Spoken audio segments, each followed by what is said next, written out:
Ya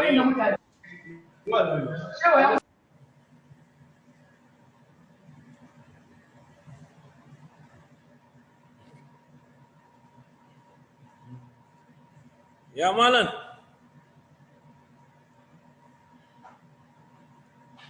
Ka yi on muting kanka. An tashi lafiya wa ga. Gabu mun zo bi. Na zo bitin ina jira. Dan bai iso ba. To san da zuwa. Ba matsala sa. Ina aiki kadai ina jira ku. Okay. Ina ne sun har shiga. Hello? Okay.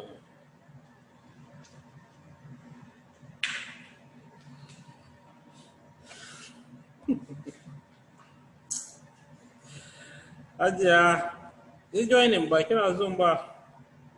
Yi joinin mana ba kina da Zoom ba.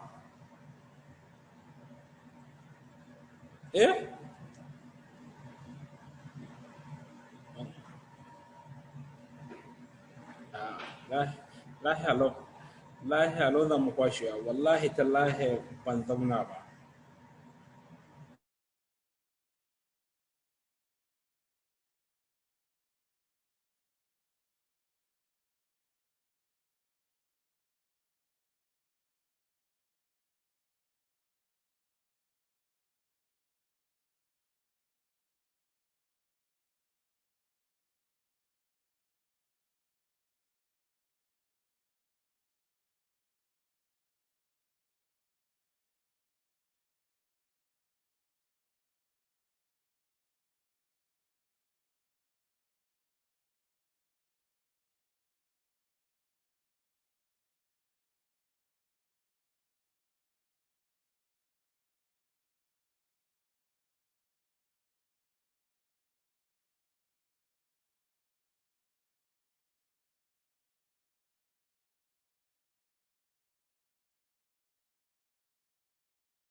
Hello, you're all welcome.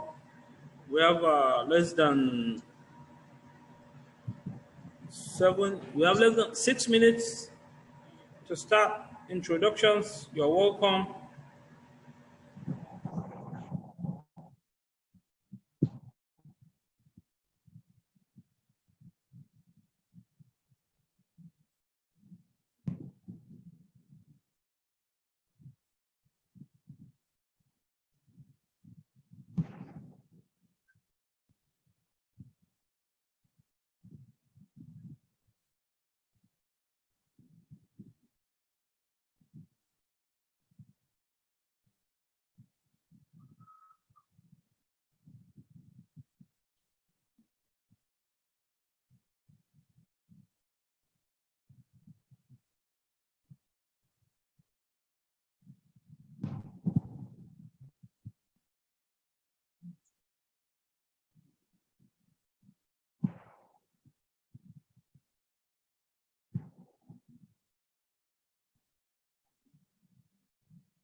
Da Indiyawa. Ba Indiya ne. Wacce ma ba Indiya. Wannan ita ce Hajiya Obasiyesi. Wannan Dr. Shadi Sabeh shi ne wanda na kira ranar na magana makaranta.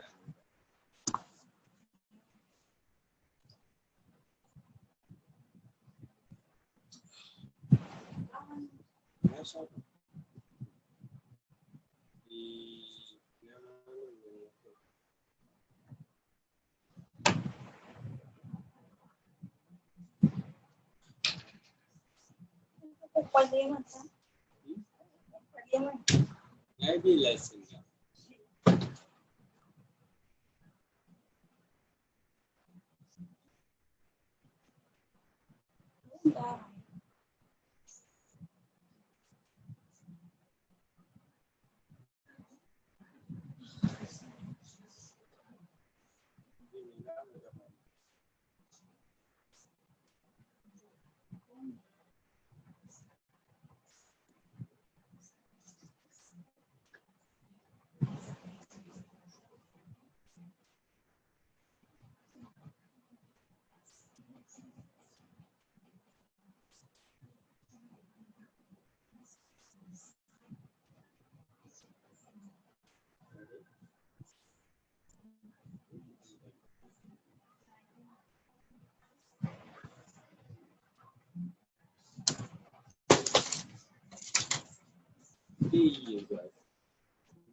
One by one.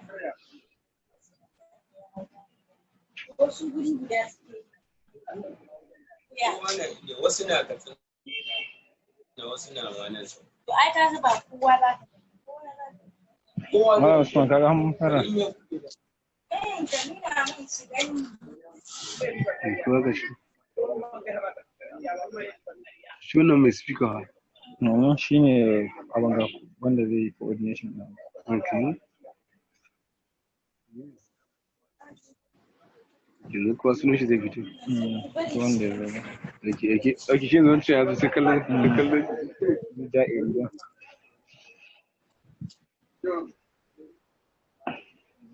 Wannan data za ta yi aiki. Ya mutane suna ta haya.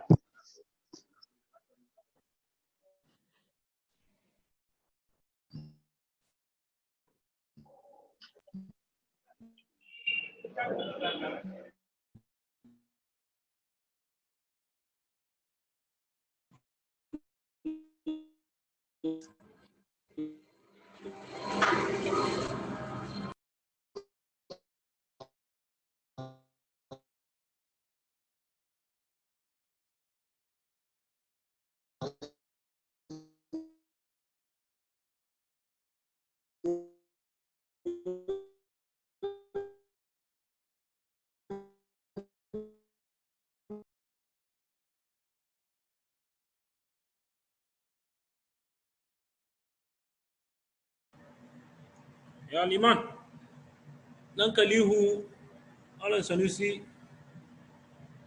you're all welcome.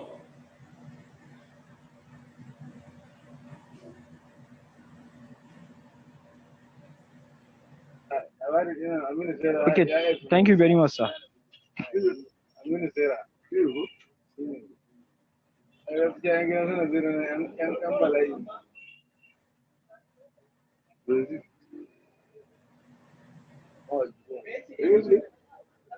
Muka gidansa ɗaya.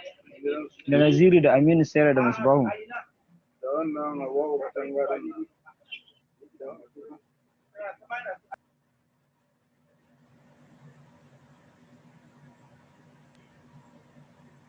Okay, thank you very much, sir.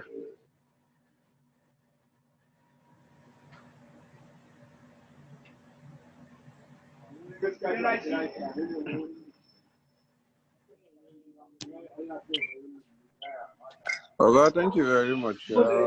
Preparation and attendance participants in the show. Thank you.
Wannan maganin ka rike shi ne ke gama.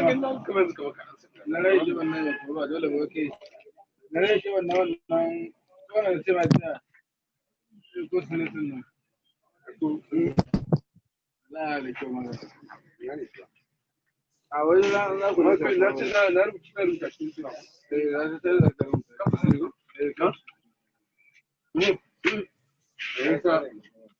Jan wallahi ya yi wannan takarar ko na gaishe takarar Allah ce na.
What is going on?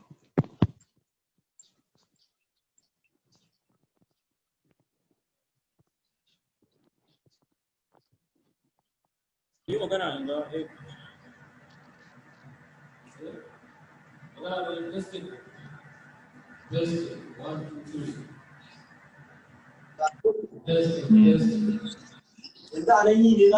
I'm fine.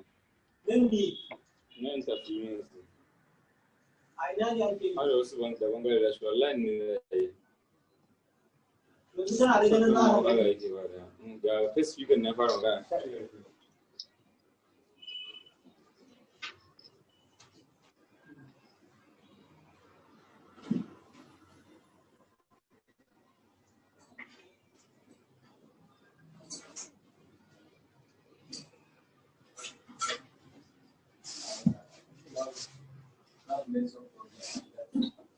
Yeah.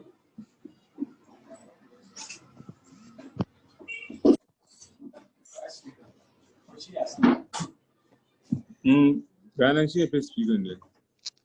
kamar Umar Idris ɗan Sokoto. Akwai ma wani daga Bangladesh mutum biyu.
Ku tafi da shi.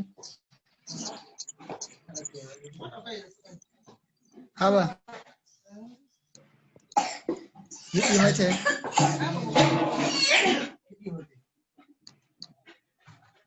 Da dai ta kore ni. Za ta kore ni shi ne yake cewa so ta tsaya ta ji zai tafi amma akwai sai bayan an bata za ci bala'i ta mai yana kira sai ta haɗu ma musu kaza da kaza. Hello, good morning, everyone. Yana zuwa kuma sai ta kaso. Hello, highly welcome. Good morning. Da hayyar haka. Yin ruwa da taɓa baki ya san za a kiɗi. Hello, good morning. Please, can you all mute your mics? Can you all mute your mics, please? Angama.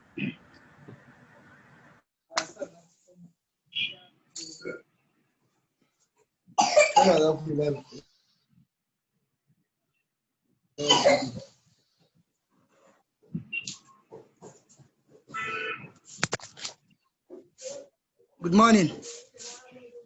Good morning, moderator. You're highly welcome. Thank you, sir. I want something now. Allah ka bari. Wannan way.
Hello, good morning everyone. You're all welcome to the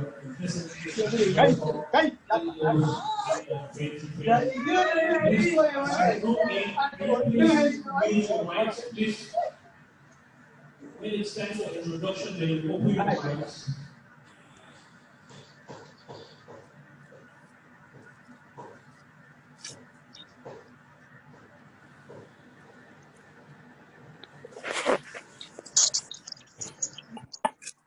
We have Hafsat. You are welcome.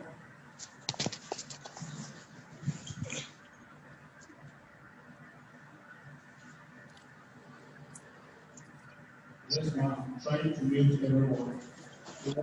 Okay, as you come in, you can go into the chat box and write your name, your organization, company, CEO, blah company, your full name, your CEO, and your address, states. Which state are you joining us from? Company name.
Ladies and gentlemen, I welcome you all.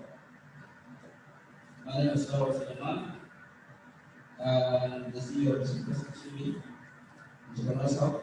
I'll be around today for the CEO's meet of 2019 and 2020.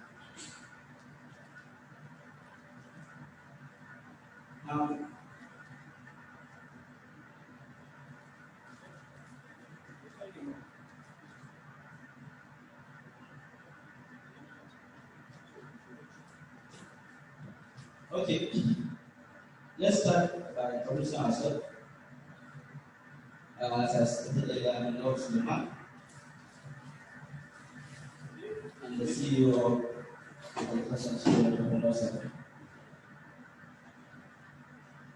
I'm Umar Idris. I'm founder and chairman of the Representating Entrepreneurs Hub. I am the Radi at the Goodwill. I'm the assistant hub manager of the Representating Hub. And I am Sahabi, a member of the Representating Hub and the CEO of Balarabe. Thank you.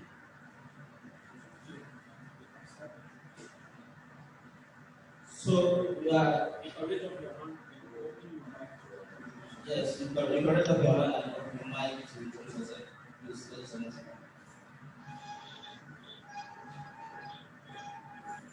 Please introduce yourself.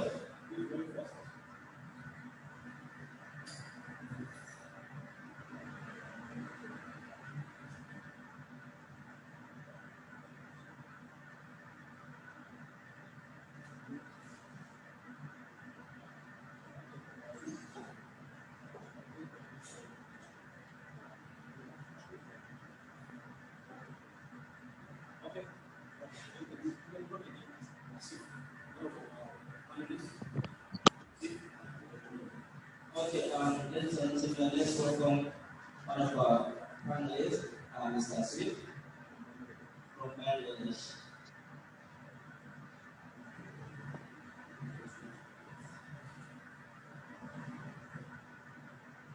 Mr. Asif, welcome. You can open your video and introduce yourself, please. Yeah. Am I audible? Can you listen to me? Yes. Yeah. Okay.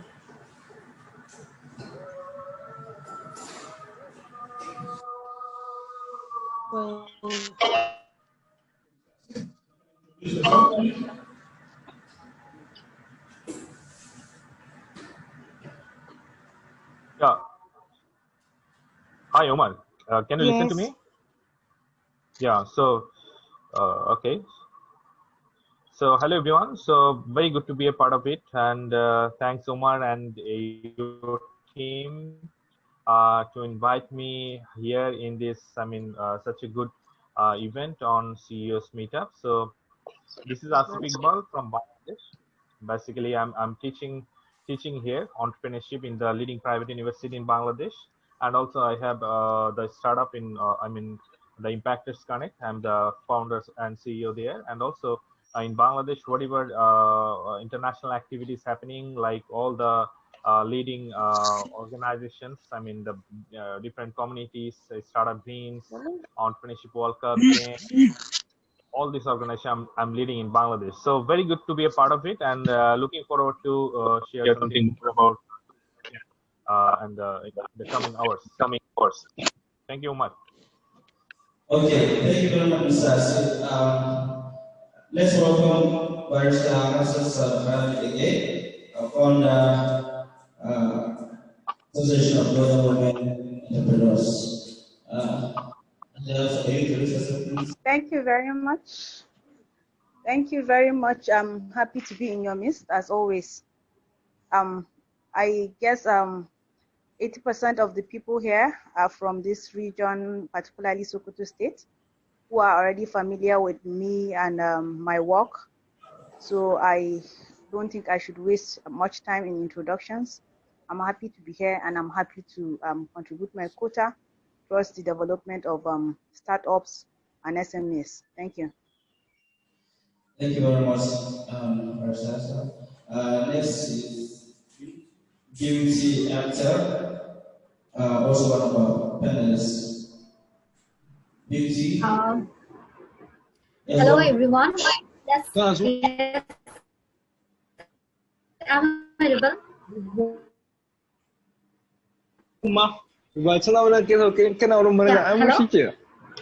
Yeah. Hello, everyone. This is Beauty Akter from Bangladesh. I am the CEO and founder of Female Innovators Hub. And besides that, I am teaching at a university right now. I have been working with entrepreneurs and young women entrepreneurs for the last couple of years. And we'll be talking much about it later on. And thank you so much for inviting me here. Thank you very much. This is Beauty from Dange. Next is our keynote speaker, person of the Shadi Sabeh, founder, brilliant minister of international academy. Mr. Shadi, are you here?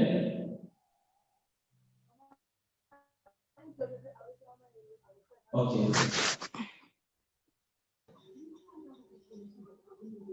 So let's know we are starting with our course in our agenda.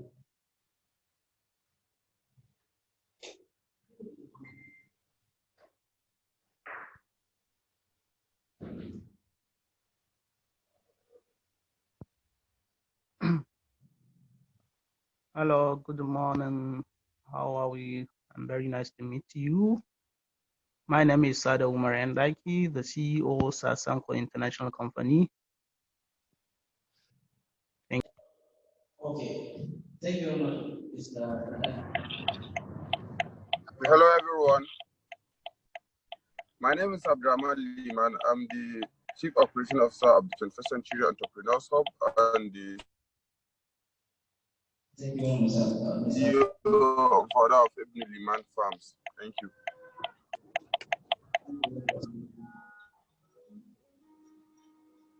Our process on our agenda is the overview of the 21st Century Entrepreneurs Hub, which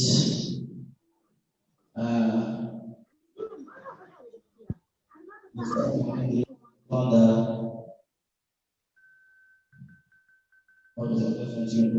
let's welcome Mr. Idris.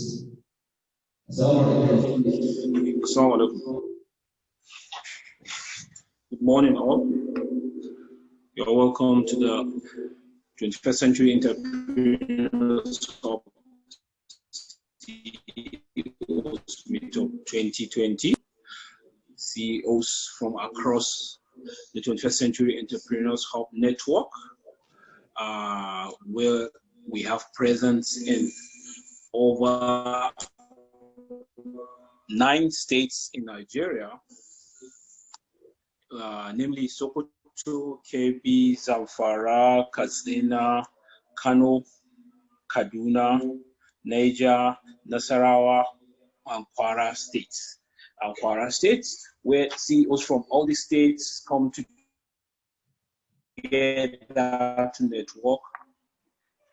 We come together to network, interact, and get to know one another. As you can see, the theme of this year's program is impact of COVID-19 on small businesses. First meeting this year via Zoom is one of the impacts of COVID-19 on our network, because normally what we do every year is we meet physically, because most of our activities are online.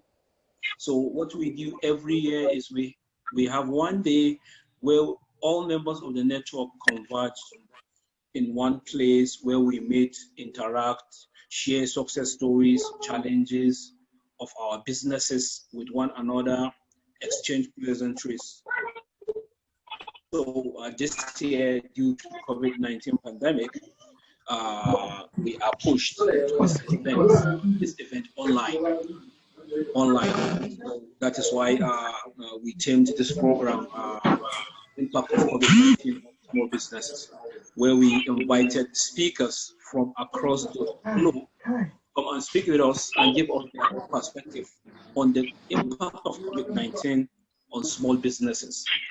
As our speakers have rightfully introduced themselves, they will be taking us through the impact from the global perspective, from the national perspective, and from the state level perspective. On the impact that COVID-19 on small businesses who are here new today. The 21st Century Entrepreneurs Hub is a platform. Where entrepreneurs where we bring entrepreneurs together under one umbrella. We teach them how to go about that.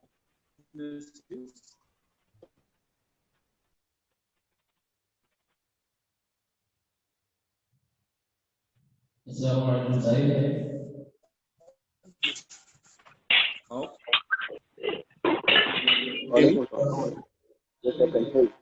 Hello, can you hear me?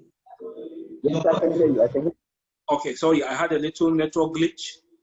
Okay, as I was saying, the 21st Century Entrepreneurs Hub is a platform where we bring startup entrepreneurs together under one umbrella.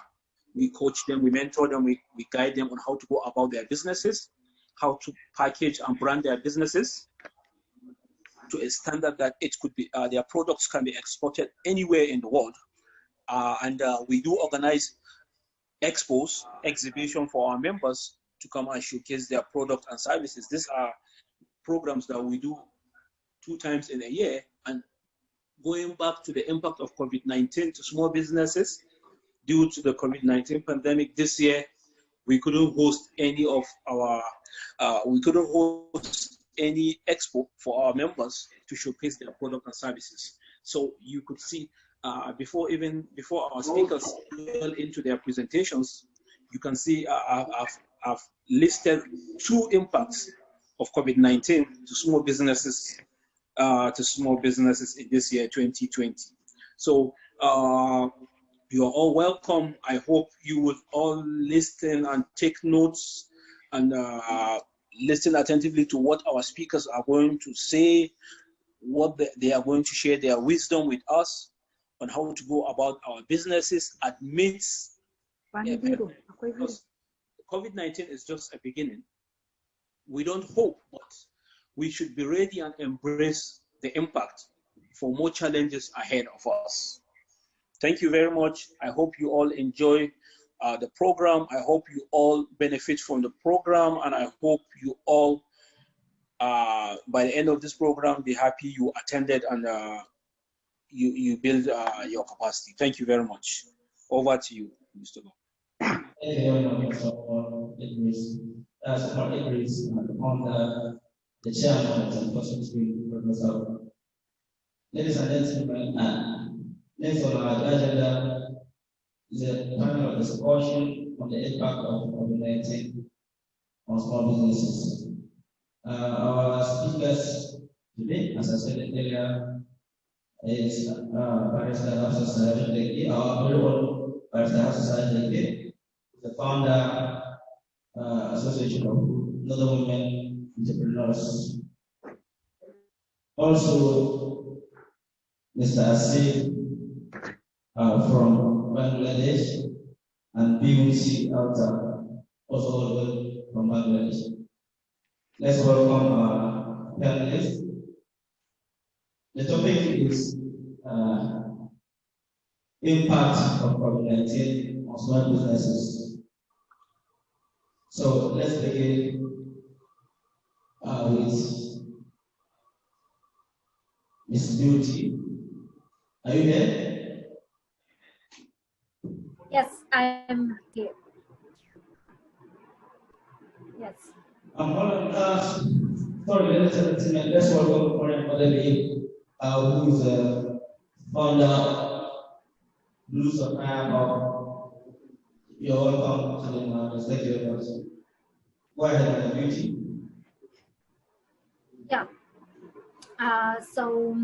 Thank you all for inviting me. I'm Beauty Akter from Bangladesh. As you know that already, that I am the founder and CEO of Female Innovators Hub in Bangladesh. Actually, the problem, the impact of COVID-19 has a great impact on the entrepreneurs and greatly affected by the women entrepreneurs. And what you know is that the rate of women entrepreneurs in our country is not that high. Yeah, it's just like the culture, the culture you are having, the same culture is there in Bangladesh as well. Actually, rural women are mostly, the women are based from rural areas. So what happened is that on that situation, they cannot actually come out from their family background, and their family do not allow them to become an entrepreneurs. Okay, and sometimes actually there is a barrier, you know what, the barrier of bonding all these, your family members, your husbands, your laws, they actually do not give you that chance. So at that point, the same you are having this kind of situation in Nigeria, the same thing is also happened, because I have seen all the statistics from here. But what happened? If I talk about the statistics in the last decade, what happened is that the number was not that high. But in the last 2019, there was a report from Mastercard Women Entrepreneurs Hub. They have said that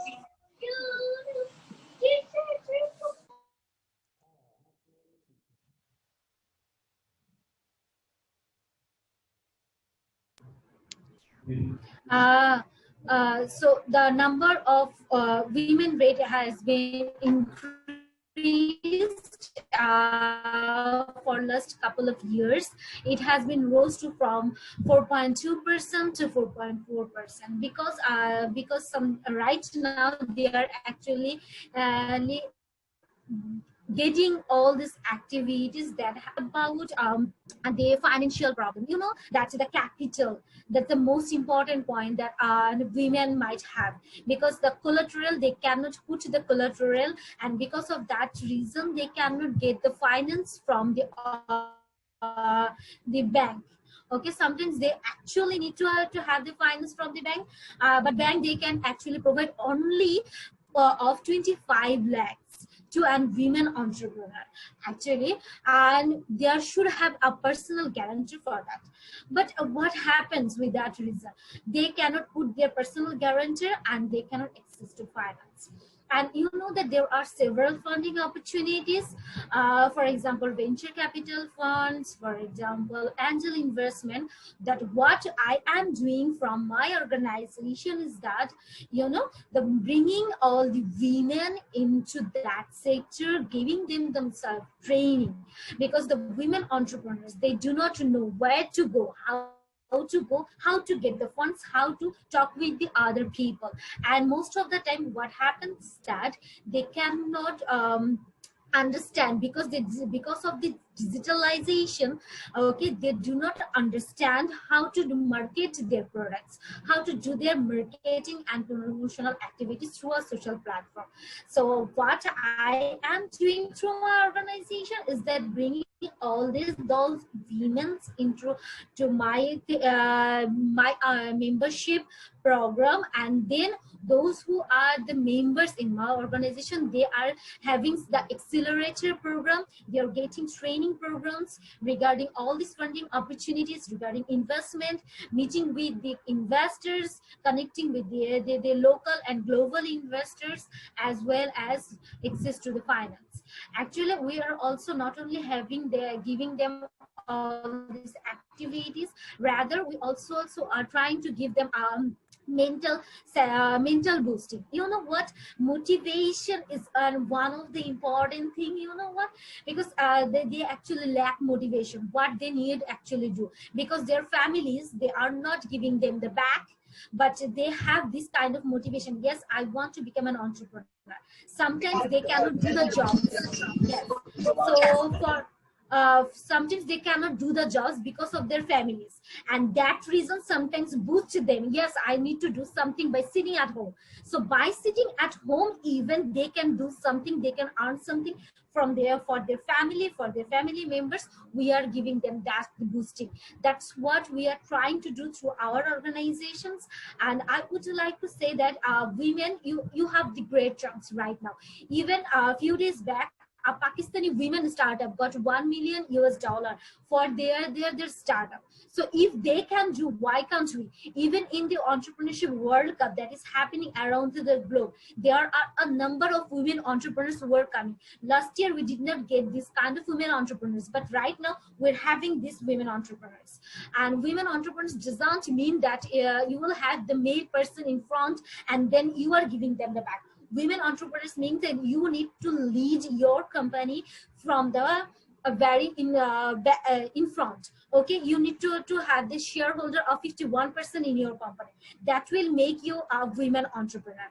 And definitely there are several resources, even the different NGOs, those who are actually helping us. Not only my case, in actually around our whole country, even in other countries, our neighboring countries, they are actually giving these women entrepreneurs a very good lead so that they can move forward and then have these good opportunities.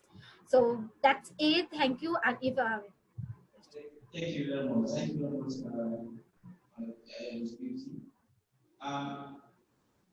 Ms. Beauty is founder, CEO, Female Innovation Hub. As you can see, as a program from Bangladesh, she making emphasis on female entrepreneurs and all the business challenges they are facing out there in Bangladesh. Our next speaker, ladies and gentlemen, let's welcome our keynote speaker, person of the Shadi Sabeh, founder, brilliant Mr. Mr. Shadi, please introduce yourself. Thank you very much. Mr. Shadi Sabeh. Assalamu alaikum wa rahmatullahi wa barakatuh. Nice to be here with you guys. Alhamdulillah. Thank you so much. All right, ladies and gentlemen, let's welcome our next speaker, our next panelist, person of MD Asif Iqbal, founder, CEO, Impact Connect, Bangladesh. Mr. Asif. Hello everyone. Yeah. Can you listen to me, everyone? Yes. Yeah. So very good to be here, and again, so those who have joined with us today, it is. It is the first time in Nigeria, but I have been in, in some of the program in some other countries, like in the some other African countries like Rwanda and South Africa and some other countries. But this is the first time in Nigeria. But as I introduce myself as the founder and CEO of Impactors Connect, other than this, I am actually teaching. So from the teaching perspective, I'm letting you one thing, that is the university I'm teaching, basically, it has the highest number of Nigerian students in Bangladesh. So it is around 1,000 plus students. So basically, I'm involved with them. I have seen some of them are doing really good, and also recently I have introduced one program on entrepreneurship development, certificate course. They are basically most probably around 35 people joined from various part of Bangladesh, but among these 35, 25 was from Nigeria. So I have seen that, how your people from Nigeria are actually encouraged by doing things or by yourself. So let's come to the point of COVID and SMEs. So, in various countries, not only in Bangladesh, but also in various countries, the word entrepreneurship and startup is booming. Like for the many countries, this is new, but some of the countries like Bangladesh, like last 4 or 5 years, we are working for this entrepreneurship development in various part of the country. Not only various part, but also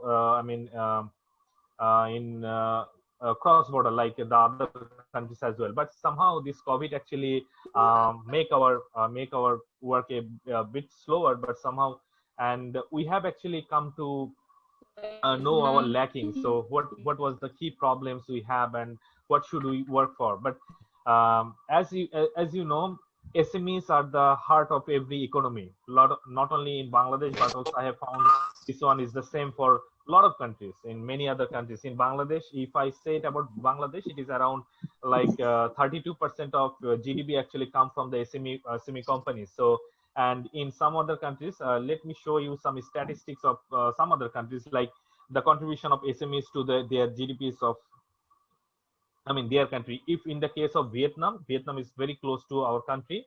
In one of the, they are doing very good in terms of entrepreneurship development in Asian countries. So their contribution of SME in their economy is around 40%, and in terms of Cambodia, it is like 58% of contribution to their economy in their particular country. So, but during this time of COVID, all the countries SME are in trouble. So they have, a lot of cases, like they have that problem of financial problem. They have that problem of like, human resource problem, supply chain management problem, and a lot of other issues are going on. And there is a very scary issue. Recently, we are doing one study in Bangladesh about the SME.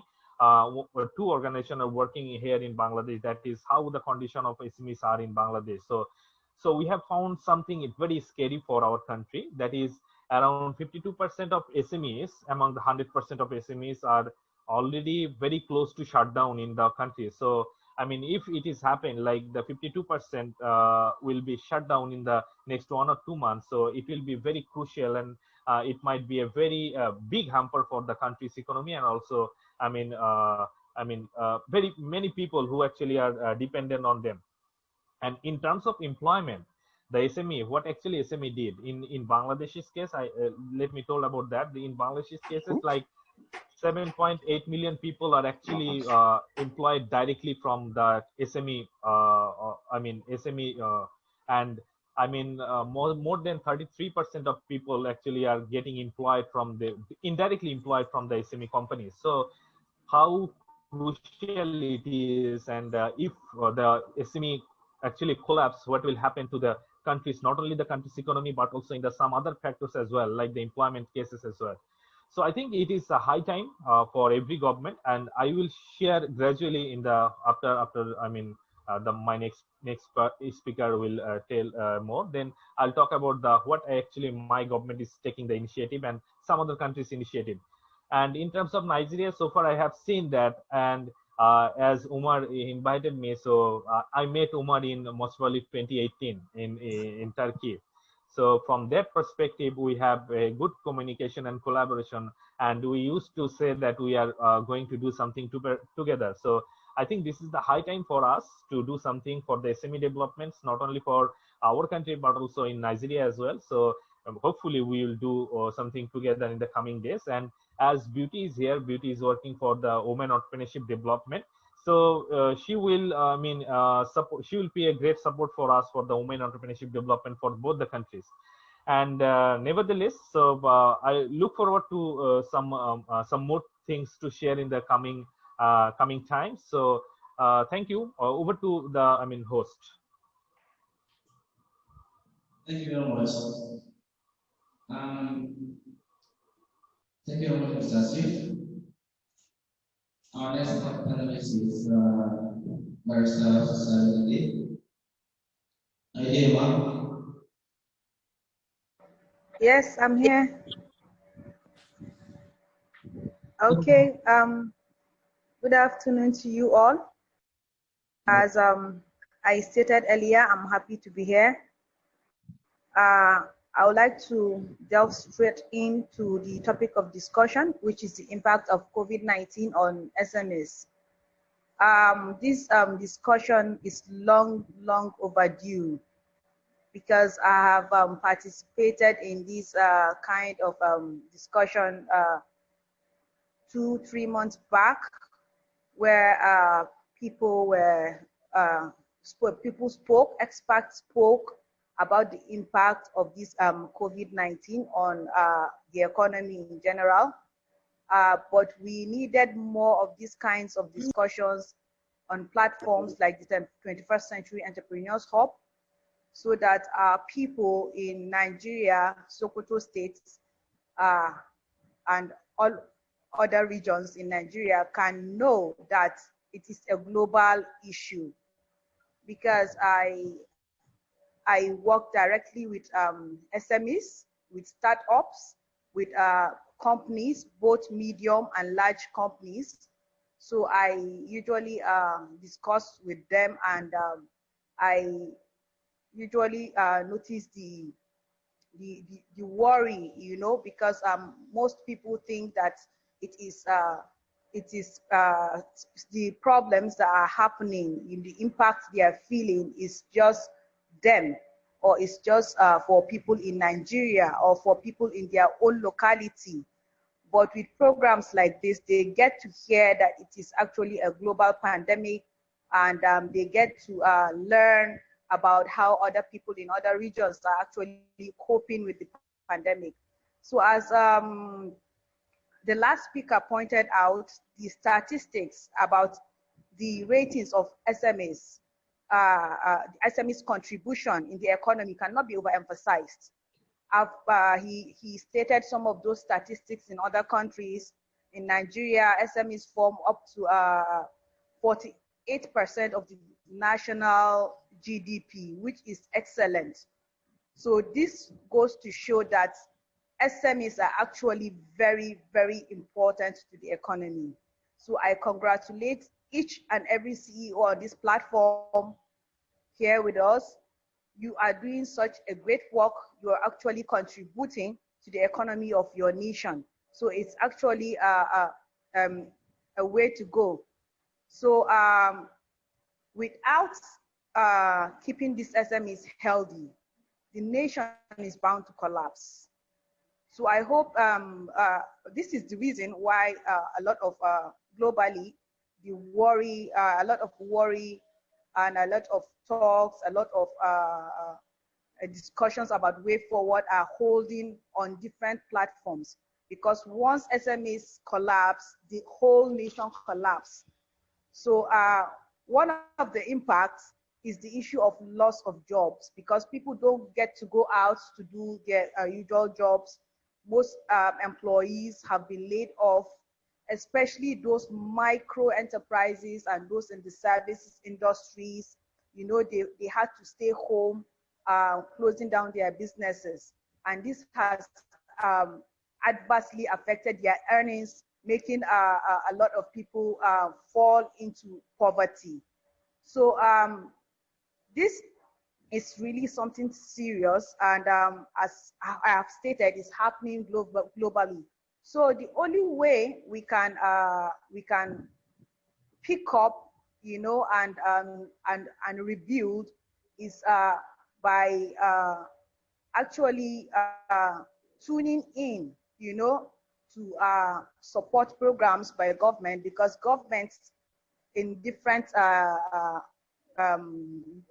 countries have realized that it has to step up, you know, to help this segment of the economy, or else it's going to be it's going to call doom. So what I would say to CEOs, to entrepreneurs here, is that there is still hope, but we need to work towards changing the status quo, because I'm sure a lot of you have heard words like new normal. We've seen technology taking over. We've seen people, in fact, not everybody is doomed during this COVID-19. Some people actually boomed. You know, some enterprises actually boomed, especially those in the information technology sectors. You know, in a lot of innovations, a lot of tech companies are actually doing very, very well in this era, because they've not been laid back. You know, they saw the opportunities, you know, they saw the innovations they could bring to the world through technology that will leverage on this issue of COVID. You know, like now, this would, if not for COVID, a lot of people wouldn't have heard about Zoom or other IT tools. So the challenge I'm going to give out to entrepreneurs and every single one of us is for us to know that this has come to stay. You know, it has already affected different sectors, not only the economy, the educational sector, the health sector, and the industries, the manufacturing industries, every sector of life. And I don't see it's actually slowing down per se. So what we need to do is we have to embrace these changes. We have to, if we really want to move forward. So the challenge here to all of us is for us to actually embrace it with good faith, you know. Let's not be angry. Let's not feel discouraged. Let's not feel drained. Let's embrace it with good faith so that we can also see the opportunities that come with the problems of COVID-19, because that is what the Western world are doing. They are leveraging on the opportunities that come with this problem.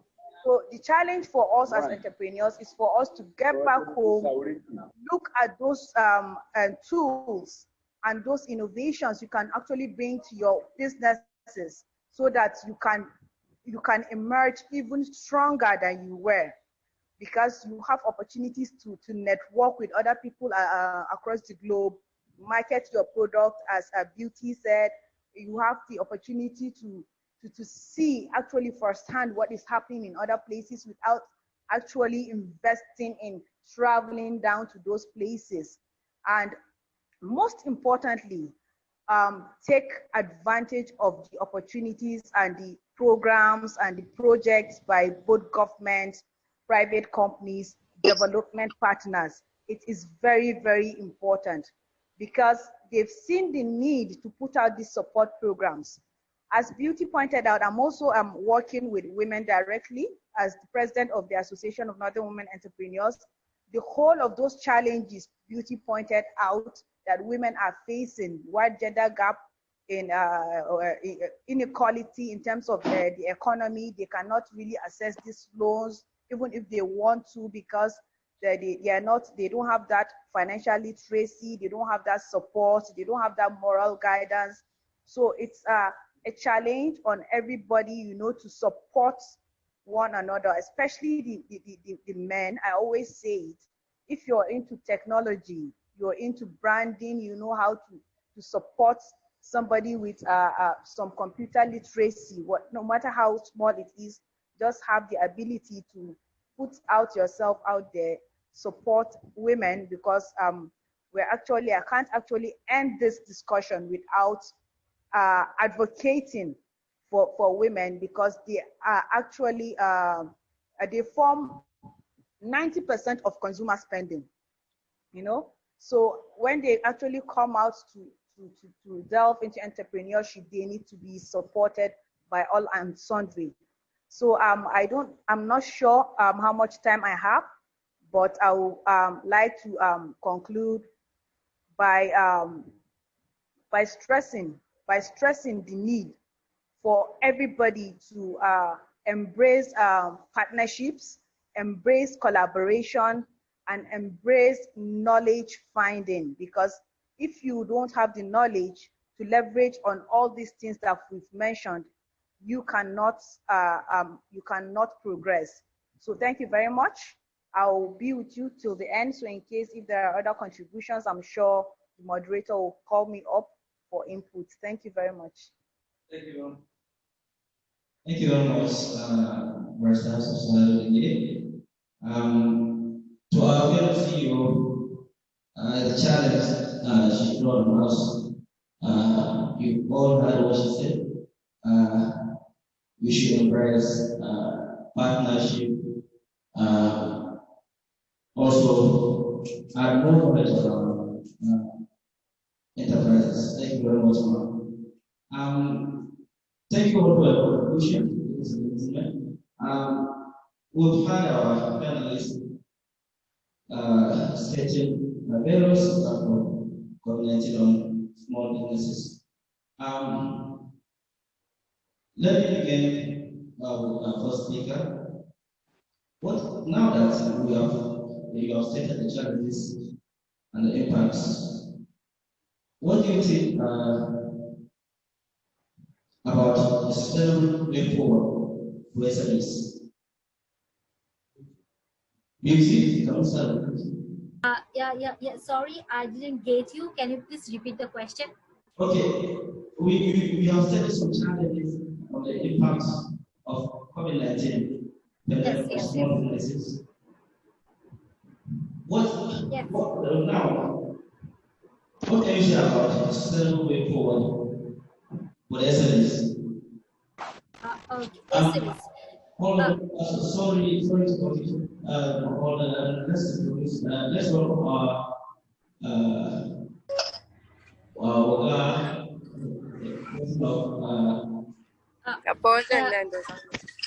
so if I'm not wrong, you may be asking for the recommendations for the after COVID-19 impact on the women entrepreneurs, is it? Okay, go ahead. Yeah. So during this crisis, what happened? Now is that last few days back there is an NGO, you may be heard about it. It's a black NGO who has found that 65% of women entrepreneurs had no income during that time, and 58% of working of the informal sectors had no jobs between February to June, because there was a lockdown between February to June in our country. So because of that reasons, the imposed quarantine for all the people in our country, this actually hampered the women most, and 67 to 66% decline in the personal income. What happened? Those women entrepreneurs, those who are given actually salary or the wages to the entrepreneur, to the employees in their organization, they could not actually give that wages or salary. So due to that reason, what happened? You know what? There are several other women entrepreneurs, other women employ any kind of support from that one. Even the government did not take any kind of initiatives for that. But that was the biggest challenge. And mostly in our current employees, actually I would say these sectors. So RNG sectors, the women actually mostly employed by them, and because of COVID, what happened? They lost their jobs. Even for the few days, they did not get any kind of salary. What happened? Also, their kind of pandemic situations. Now, what is the solution? Okay, what can they be done? Okay, entrepreneurship is one of the biggest solution for them. Even they sit at their home, they can become the entrepreneur right now. Okay, there are some e-commerce in businesses. There are, for example, one women entrepreneur might get open a Facebook page. For example, they are selling new clothes, new cosmetics products, so on from their online pages. So in women, okay, but who will give this technological knowledge? Definitely we the people are working, and even the government should come forward to give them technological knowledge. Right now there are some people who actually learn this kind of technological knowledge, and they have to know that these women entrepreneurs are coming forward. Okay, now in few days back there were no such e-commerce in our country. For example, online pages. Okay, right now there are thousands of online pages are increasing day by day, and these are only owned by the women entrepreneurs. We can say yes, the women are growing and they are selling their products from the online. That's the one good sign for us, and that might be good sign for other countries as well. And this might be a collaboration part even. What we can do is that we can make our women entrepreneurs to meet, introduce with the other countries' women entrepreneurs. They collaboratively can come forward and then can think of what can be done for the confidence level in the women. And in a statistics it had been found that the women actually comprises of 50% of the population in our country. So without them, it's not possible for any economy to actually build their nation. So it's very important. Right now, another important challenge that the women are facing right now, they have to work hard at home rather than males, because males are there at home, they are not getting any kind of funds, even they cannot go for their jobs, but what they are doing jobs by sitting at home. But women have double job right now. They have to do more jobs than earlier. What happened? They have to take care of their child, they have to do their household chores, they have to take care of their husbands as well, they have to take care of their family members. So they have all these things together as well as their jobs and entrepreneurship. So when actually balancing all these things, they are getting some problems. Even the family members are not giving them that chance to do all these things together. So they are actually in double crisis, double dilemma right now. So I would say that they are very, very much good enough to handle all the situations. And one of the recommendation would be like this one, that if you become the entrepreneur, if you have the support from the government, although government is supporting, but that support is not like that the males are getting. Okay, that is much less than the males. So I would say that, as Hafsat said, so we can make bridging and connection with the other people. Then we can make the women, yes, you are something, and you can contribute to the society and the national economy. Then that will help us to grow. So that's one of the two challenges and two recommendations that we need to actually consider regarding the women entrepreneurship. So, for me. We'll come back to it. But before moving forward, let's welcome Chairman and Person of the Shehu, Balarabe. Sahabi, open your mic and introduce yourself.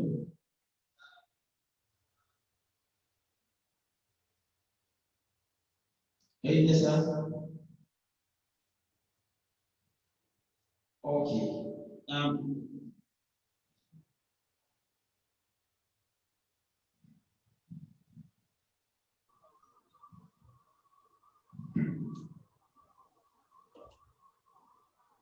Sir, are you there? Yeah. Can you listen to me? No, not you, sir. Not you, Asif. Let's welcome the chairman of the board, Dr. Shehu Balarabe. Can you introduce yourself, sir? Okay. All right.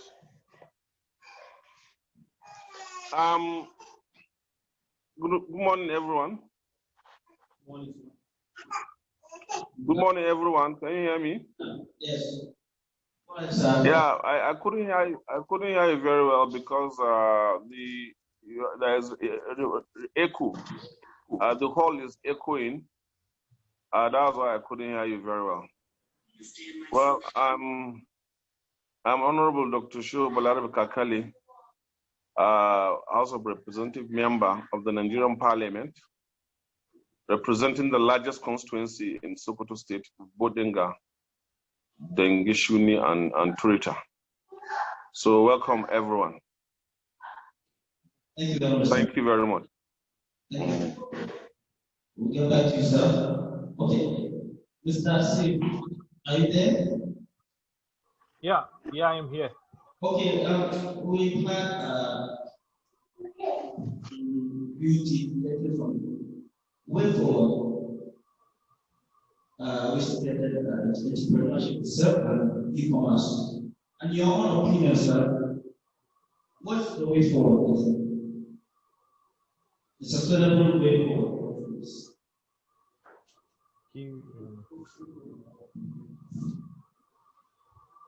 Okay, so as there is a echo there because some of the things I actually missed. So if I'm not wrong, so you actually asked for my recommendation what should be done from for the SMEs from the different institutions. Is it sure? Should I talk about this? Yes, sir. Yeah, so as Beauty and our previous, our previous speaker told about the women entrepreneurship, and they have, give some, tremendous recommendations from your side. So, I actually was, I'd be happy to see that whatever recommendation our respected speakers or some of the people will share here. So it should be, sent to the proper authority so that they will actually take the a proper initiative for the development on our entrepreneurship. So before going to share the recommendation, the fact is in Bangladesh, I don't know, I actually am not sure about your culture. So in Bangladesh, the entrepreneurship is actually last 3 to 4 years it's growing, but somehow the key problem of our people is they actually around 80 to 90% of people actually wants to do job rather than doing something by themselves.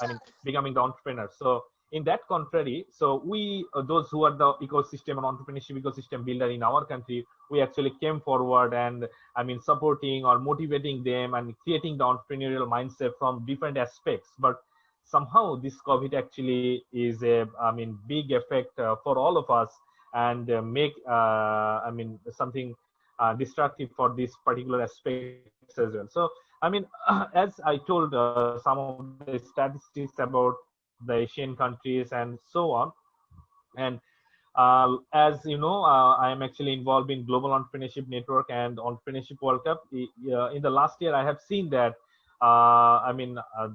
the most applicants are from the Nigerian country in the Entrepreneurship World Cup. So that is a good sign that your people actually are actually wants to become doing something by themselves. Becoming the entrepreneur. They have that motto and they have that guards that they want to become the entrepreneur.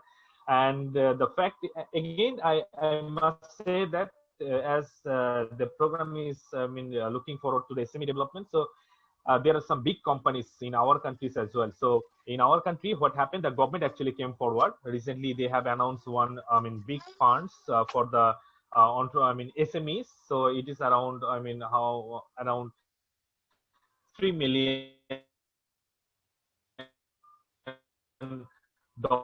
fund for the SMEs. So they have been so on. It is up to $2.5 million.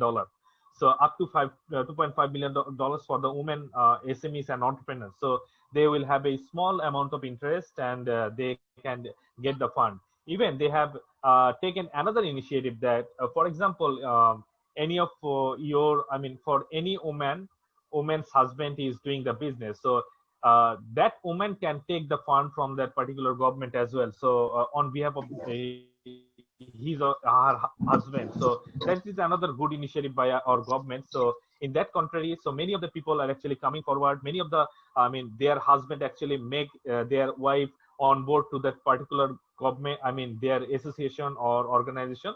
So by this way, the involvement of women entrepreneurs is coming forward as well. But as you know, many like we are here in Zoom nowadays. Before pandemic, many of you actually don't know about Zoom, but somehow nowadays it is most common. And as teaching point of view, I'm teaching online nowadays from the last 6 months from home. And I have found something, some good sides of online, office or remote working as well. So on that particular context, I must say, this particular, whatever situation we are facing now in this lockdown, this is not easily gone away. This is here to stay, not gone away. So this is the new normal. We have to adapt to it, and the business bodies and the SMEs actually they have to be, this is high time for the government officials or government people, and also various public and private sectors should come forward. This is the, many of the countries, in our country's case, the public-private relationship is not so, strong, but this is very important that nowadays we should actually think of the government should come forward, and also the public-private collaboration should be needed for the SME development or SME support from their side as well.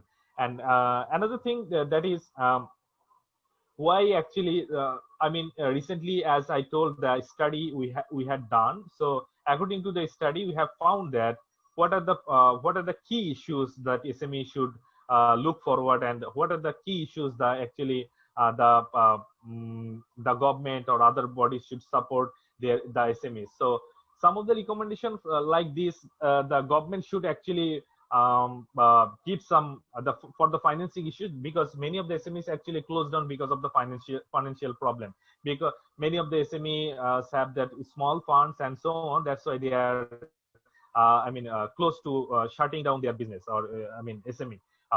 So on that contrary, so our government, as I told, they have introduced the concession financing, and the microfinancing is also very important here. As you know, in Bangladesh, the father of microfinance is from Bangladesh. So from his organization is also there working really hard, and the government is also working for that concessional financing.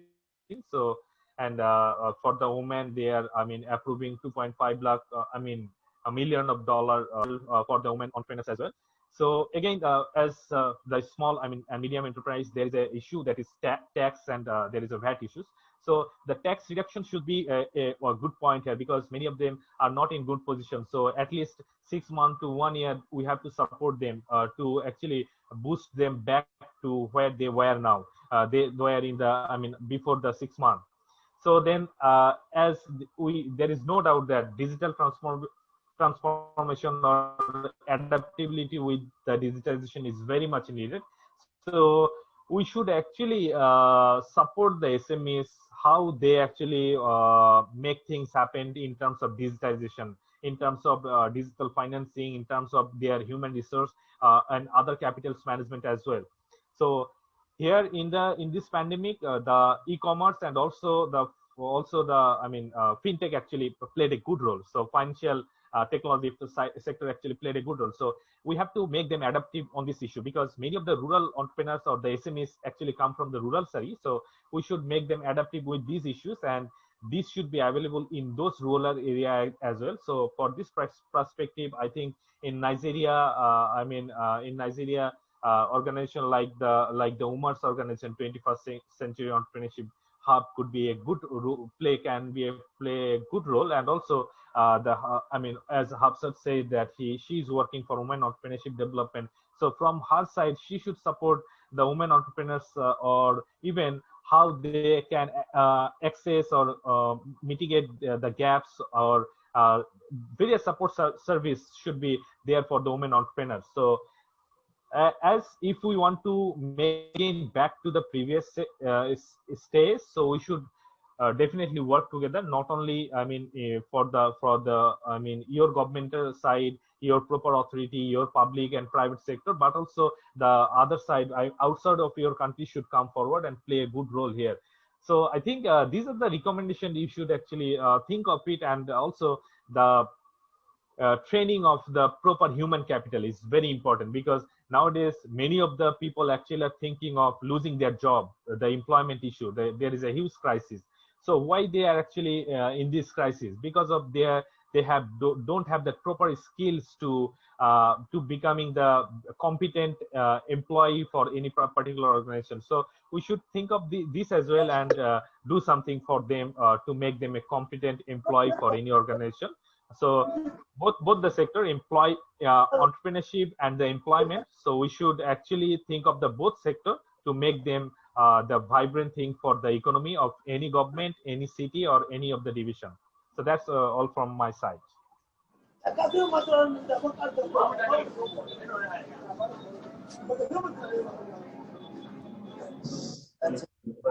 Panelists,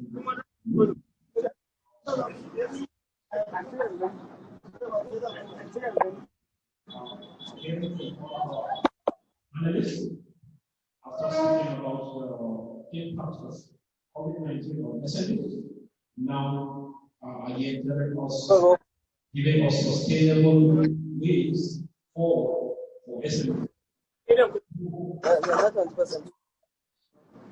Participants present here have got out of speakers said and we are going to translate that into our businesses. Thank you all for your contributions. Now we are going to take questions. So if you have a question, you can raise your hand up. If you have a question, you can raise your hand up so that we unmute and you ask your question. We are going to take 5 questions, not much.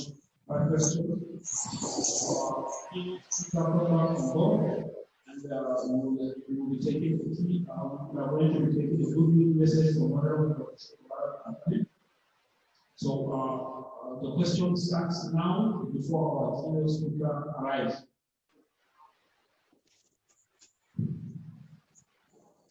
Sorry. You know, I said it before, so I'm not the moderator. I've just reminded us our top speaker did not get her own contribution. What are the ways forward for SMEs amidst the COVID-19 pandemic? Barrister Hafsat, please, over to you.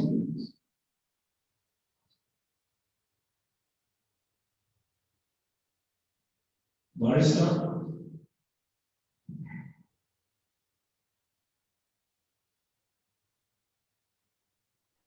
Sorry, I'm not sure. I didn't get that. Okay. We are grateful for your contribution about the impact of COVID-19 on small businesses. Now, what we are asking is, what are possible sustainable ways forward for this SME owners? Okay. What do you think are possible ways forward and sustainable ways? Okay, thank you very much. If I get you correctly, you're asking for you're asking for input from me on sustainable ways for these entrepreneurs to leverage on opportunities. I'm not sure I heard right, but I see you're asking about my input on sustainable ways. Yes. Okay. So as other speakers pointed out, we have to look at the community we're in, so that we can better understand the problems, their challenges, then think about ways to help them in that regard. We all know that this region of the country is, economically backwards in terms of it's economically.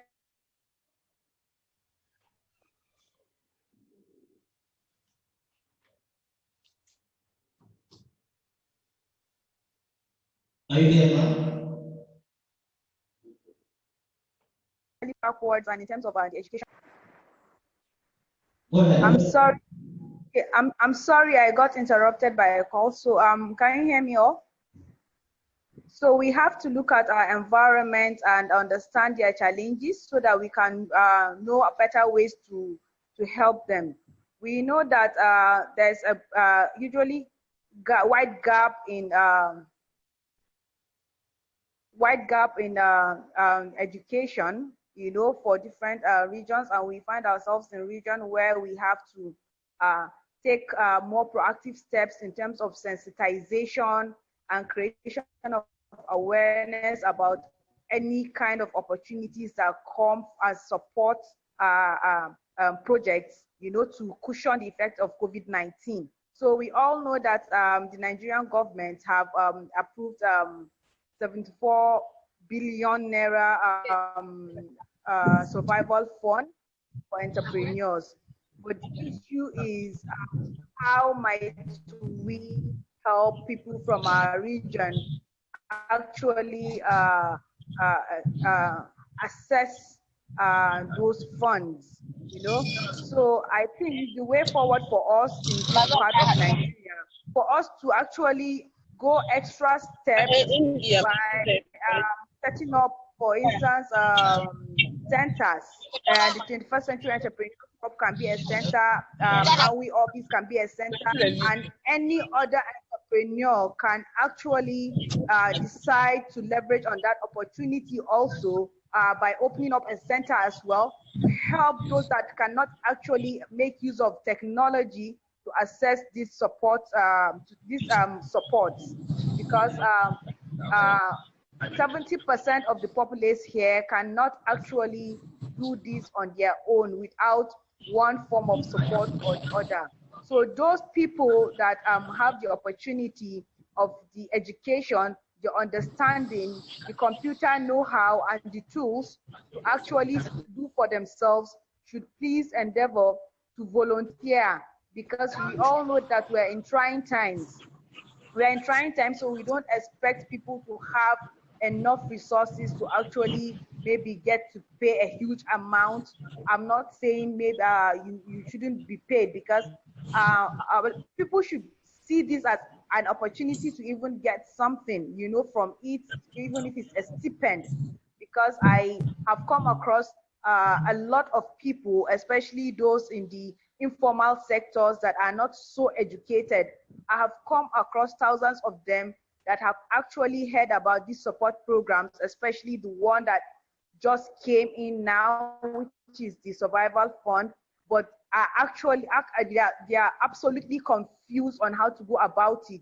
They are absolutely ignorant on what to do, on steps to take. So I think a way forward for us is for us to actually help set up these centers. Then as individual CEOs also, you can as well set up your own centers, even in your own private offices, so that we can support these people. We all know that there are some documentation that needs to be uploaded for an entrepreneur to be successful in applying for the fund. So we should also go a step further, by linking them up to places they can get this support. For instance, like the Corporate Affairs Commission, they have to be in the formal sector, and they cannot be formal without actually having registered companies with, say, the Corporate Affairs Commission. Help them, link them up, teach them how to actually access these registration portals online. And they need financial statements. They don't know what financial statements are. So you have to explain to them. In fact, I see this as an opportunity for a lot of micro enterprises to actually learn how to formalize their businesses. So we should be able to go that extra mile to teach them how to keep records, how to actually get to that point where they can be able to get their financial statements, how to get their invoices for their staff payment, and so on and so forth.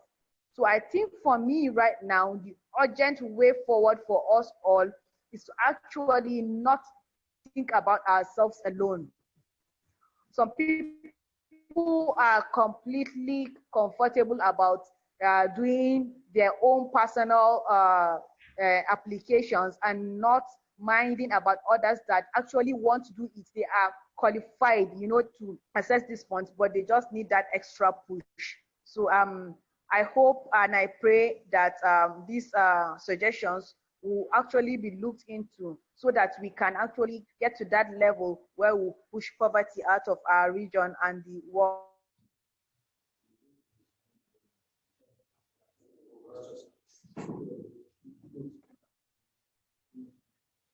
Thank you very much, Barrister Shadi. Part of the solutions. Thank you. Also, she highlighted an ongoing struggle for support by the government.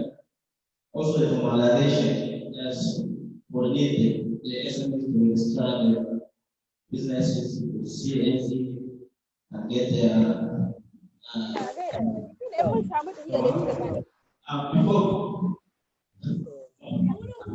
on our agenda is we had a keynote speech from Shadi Sabeh. After that, we get a good message from our founder, the chairman, a very important person of the show, that Mr. Shadi Sabeh, are you there?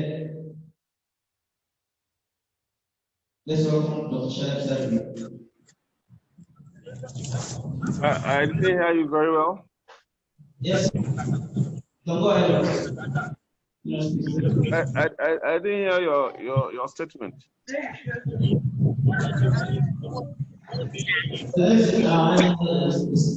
Keynote speech from Dr. Shadi Sabeh. Assalamu alaikum wa rahmatullahi wa barakatuh. Firstly, I would like to commend the 21st Century Entrepreneurs Hub for giving me the opportunity to speak at this very all-important occasion. I can also see that a couple of other people have spoken, so we have really learned a lot today, alhamdulillah. I got into the room when, you know, one of our mentors, my sister, Barrister Hafsat, was giving her own talk, and I also observed that a couple of others have spoken before her, alhamdulillah. So I'm sure we're all saturated with a lot of talks and ideas, and sometimes it's always good for us to maintain these ideas in a way that we don't push in too many things that would push out, you know, some things that we've already listened to. However, talking around, you know, the COVID-19 pandemic, a lot of, you know, programs tailored towards analyzing the effects on entrepreneurship, the effects on businesses, how it has, you know, doomed or boomed, you know, whatever areas of entrepreneurial experience or categories. So I'm sure that from the moment of the pandemic to this time, we have had a lot of talks, you know, on these issues. I'm more particular about moving forward. What are we actually planning as entrepreneurs? What have we actually learned? How have we been able to organize ourselves to plunge back? And that's why I would want to discuss, you know, from two ends. Firstly, we have to understand that the COVID-19 pandemic, like any other pandemic that might have hit us before now, or that may still hit us, you know, in the near future, not even the name of a pandemic. It's not really the pandemic per se, but the resultant effect of the pandemic itself in terms of global lockdowns, in terms of, you know, the healthcare issues that it came with, and all, you know, those things that made us not able to live a normal life. As entrepreneurs, we noticed, and we should have noticed, two things: that the resultant effect of the pandemic came with a boom and a doom. Now, understanding what part of that you satisfy, you would need to tailor your analysis and the discussion towards those two areas.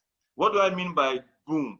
You know, there are lots of businesses ab initio the COVID-19 pandemic that did not have an opportunity to, you know, grow, did not have an opportunity to scale up, did not have an opportunity to thrive. Now, the COVID-19 came with this boom. Most of our colleagues in IT, you know, were able to rake in so much money. You know, we have people like Jeff Bezos, who became, you know, trillionaires overnight, and people making billions of dollars. So when you ask them about the negative effects of COVID-19, or you ask them of the effects of COVID-19, everything they have to say is positive. So we have to understand, when we are talking about the effects of COVID-19, are we talking from the aspect of a boom, or we have been doomed by the effects? So I would like to discuss on these two parameters some different aspects that we should be looking at. Number one is the opportunity. Now, whether or not you see it as an opportunity in terms of positive or negative, it is a moment for us to all grab. For those of us that have been able to identify and carve a niche within the period, may be aligning our businesses towards patronage using the so-called, the cliche of the negativism of the COVID-19 pandemic. You'd have observed that this was a time for everybody to sit back, analyze his or her business, and identify how to key into the present or the then, however it affects you wherever you are, the circumstances. The opportunity was there for those who boomed, those in the IT, those in deliveries, those that were in those sectors of entrepreneurship that, were favored by the effects of the pandemic. So, for instance, you realize that a lot of people made so much money through online marketing. A lot of people made so much money through online delivering services, and the list goes on and on. So there were opportunities in that end. Now, for people whose businesses depended on physical communication, it was more or less, like the greatest disaster they've ever faced. And for me, I see that as an opportunity. An opportunity in the sense that if your business had always been operating on a one-stylized approach, that is, you've always, survived using a business model that depends on, for instance, physical contact and the normal way of doing business. You've now realized that you have to look for the abnormal ways that should have been normal if you had exploited, for instance, ICT in running your businesses. If you've been able to change the hard components of your entrepreneurial experience to a soft component. So whether you are in maybe the confectionaries, you are doing makeup, whether you are doing education, whether you are into fashion designing, now you have to think deeper. Nobody comes to your fashion design house anymore because everybody's on a lockdown. So now, what do you do? What is that aspect of e-fashion designing? The other day I saw a lady, a makeup artist who was able to wear, a Chadwick Boseman, facial look using makeup, and this went viral online, and it gave me ideas that look, makeup artists had no faces to make up during the lockdown. So as a makeup artist, what should I have done? I'm not a makeup artist, but I'm giving an idea. I should have looked at the next big thing in making people make up without me being there. So we had to understand that despite the doom, it was an opportunity for us to go back into our shells, look at our business models, and identify how we could make our customers give us money virtually. Whether it means that you overhaul your entire product and how it is, used, or you look at the value chain and the other areas that you could transform, into a kind of commodity that could be delivered without that physical communication. So I saw an opportunity in the doom. Yes, a lot of people, lost their jobs. A lot of money was lost. Shops were closed. And most entrepreneurs, unfortunately, saw it as those times of natural disasters. But I didn't see it as a time of a natural disaster. I saw it as an opportunity for people I refer to as long, deep thinking entrepreneurs. Now, for me, businessmen could die of a heart attack because they could no longer access their customers. But entrepreneurs are different individuals. Entrepreneurs are not businessmen. They're not managers. They're not administrators. They disrupt the entrepreneurial space. They disrupt the business ecosystem. So I think whether it's a boom or a doom, it should have been a time for us to leverage on the opportunity of extending the tentacles of how our business models, should have operated, even if it meant overhauling our entire model, but with caution. So that comes in the challenge of the entire, COVID-19 pandemic and the resultant effects on our businesses as entrepreneurs. It was very, very challenging at time, and it still is challenging because as you are trying to adjust or rejig your business model, a lot of things are easing down. So if you rushed into providing face masks, now, I mean, especially in a country like Nigeria, I don't know for India and other places, that our other speakers are from, the face mask thing is only for the cameras now. It's not really for day-to-day, lives. I'm not saying that, we are no longer concerned, but I'm just saying that it is. Nigerians are no longer so wary about wearing face masks. So if you plunged too fast into the face mask business, you realize that very quickly it's no longer in vogue. Very quickly, the market is seriously reduced. Very quickly, you no longer sell what you were selling initially. So the challenge of remodeling your business, trying to suit the effects of COVID-19, should be balanced. So do not take an extreme step in changing everything because the lockdown, for instance, has eased in every part of the country. Many sectors are getting back on their feet. So when we are trying to face these challenges, we have to balance in a way that your new ways of doing things should be relevant post-COVID-19. There should be lessons that you should have learned to extend the scope and the business model of that entrepreneurial activity that you are actually facing. Now, coming to the new normal. The new normal, it's a cliche. It's a cliche that people have used temporarily. And I think it should be used very extensively. It should be used in the long term. It should be used not as in the new normal, but it should rather be, the new normalized normal. So all the different ways you have been able to identify in running your business. So for instance, somebody is into, let me give an example. Somebody should give me an example. Somebody is into, let me go back to fashion designing. And that person has been able to, during the lockdown, exploit opportunities of transportation by transforming his business model from, the usual, shop physical content way of running his business. So now he has a website, he has a portal, you log on, you choose what you want. He has an e-way of taking your measurements, and he has, a way of delivering your service to you. Now, in the new normalized normal moving forward, like I want to put it, this kind of person should incorporate those, new ways that he crafted out to survive,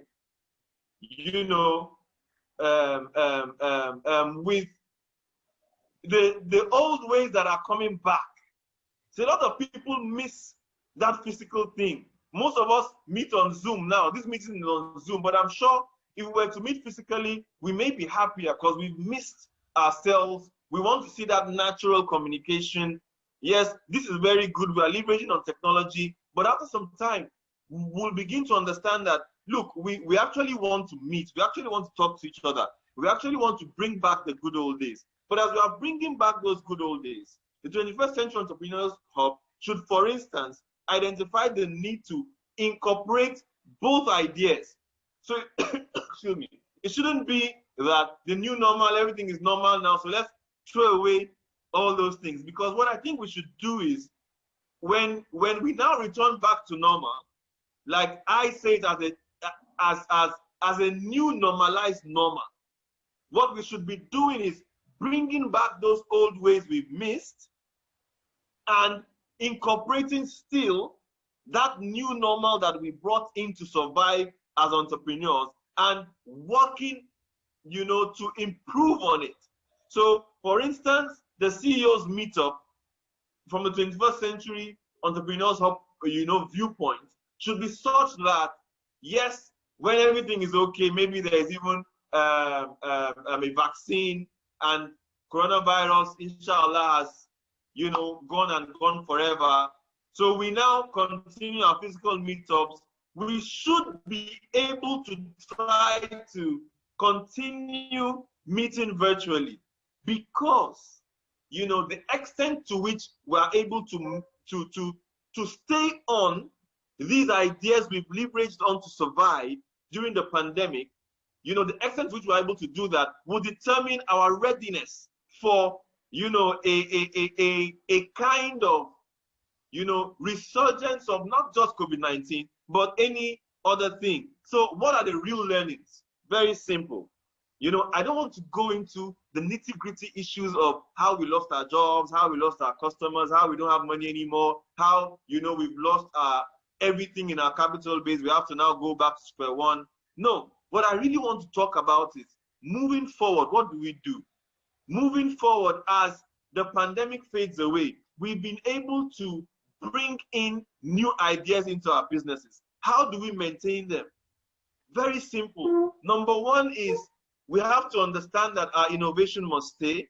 Number two is we have to understand that moving forward, the world has advanced.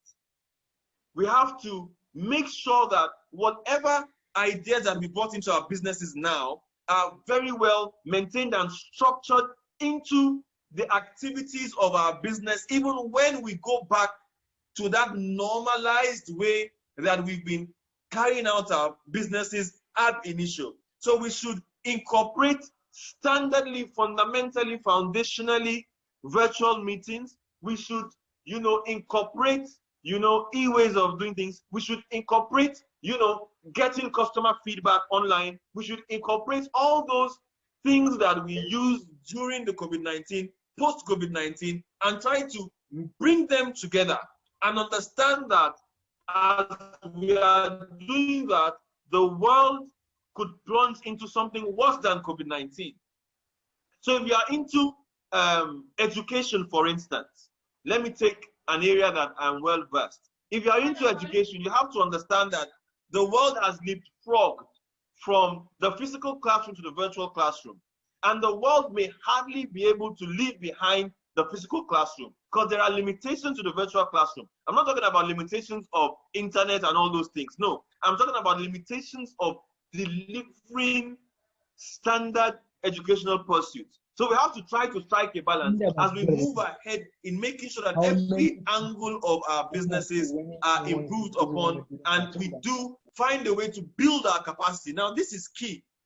Now, I like it that I'm seeing Ango, people like Umar Kabir Dan and Anini, Munageda, Amaria Semunzo, Chintuong Amaria, Malam Umar. You know, people like Malam Umar Kabir, you know, are indigenous hands that should assist us in building our technological capacity. You know, there's a need for us to quickly move from, most of us learned how to use most of these apps during, you know, the COVID-19 pandemic. Most of us learned how to customize ourselves to, people have been using virtual meetings, you know, for decades now. And we only quickly responded to it because of COVID-19. And I bet you if care is not taken, a post-COVID-19 would find most of us leaving these things and forgetting that it should be entrenched in our day-to-day lives. So we should continue to build our capacity towards technology. We should continue to invest in technology. We should be able to commonize, you know, the use of standard, you know, computerized ways of life, whether personally, whether in businesses and everything. So I want to end here by saying very briefly that the time for us to rethink and rejig our businesses on a permanent basis is now. Permanent on the foundation of change, permanent on the foundation of versatility, permanent on the foundation of diversifying. Permanent on the foundation of adopting, appreciating, adapting to technological, advancements. We have to take away the stereotypes. So we need our tech people to commonize knowledge enough for us to be able to do everything ourselves, for us to be able to, incorporate these things in our businesses, in our lives, in the way we do everything. And I think we have to understand that COVID-19 has come. Inshallah, it might be going. Inshallah, we hope it's even gone. But then something worse could come a month from now. So how prepared are we? Let's not throw away those aspects of the new normal. Let's improve on it. Let's maintain it. Let's bring back the normal, yes. But let's find a way, a way to melt them together with so much finesse in such a manner that we would be taking serious advantages of what we've learned. Thank you guys very much for giving me the opportunity. Assalamu alaikum wa rahmatullahi wa barakatuh. Thank you very much, Mr. Shadi Sabeh. Wonderful keynote speech where he mentioned some initiatives to the new normal, different way of doing, businesses during the pandemic. Thank you very much, sir. Next on our list is Goodwill Message from Honorable Dange-Shuni. Are you there, sir?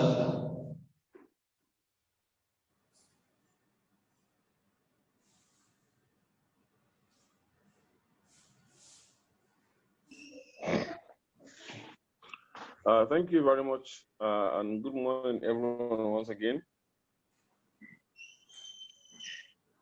Can you hear me? Yes, we can. Yes, we can, Honorable.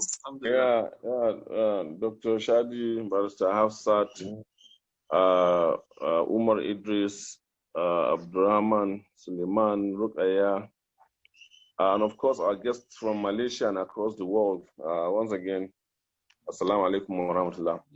I really want to commend the 21st Century Entrepreneurs Hub for this year's meetup. It's really one of those musts. But I want to draw the attention of entrepreneurs all over the world that please, we should try or not to allow ourselves to be dragged into this medical controversy with all the trappings in it. That's COVID-19. I want to tell all of us that COVID-19 is a scientific or medical name of the viral disease that caused this pandemic, right? That is coronavirus disease 19. But its real impact on the world and all of us, and particular entrepreneurs, is in 2020. So our own tragedy, or the tragedy of businesses, economies, and entrepreneurs, is in 2020, not 19. So let posterity know that the damage was done in 2020. So I want to call on entrepreneurs all over the world, and particularly the 21st century entrepreneurs, to please rename, every of their entrepreneurial or economic engagement to COVID-20. So that when we hear people talking about COVID-20, then we know we're talking about economics, we're talking about entrepreneurship, we're talking about innovation, we're talking about job creation. But when the medical, public health people talk about COVID-19, then they're talking about disease, the lockdown, the job losses, and all the negativities around. So for me, I think moving forward, please, we should coin our own name. As far as entrepreneurship is concerned, it's COVID-20, because the real challenge has been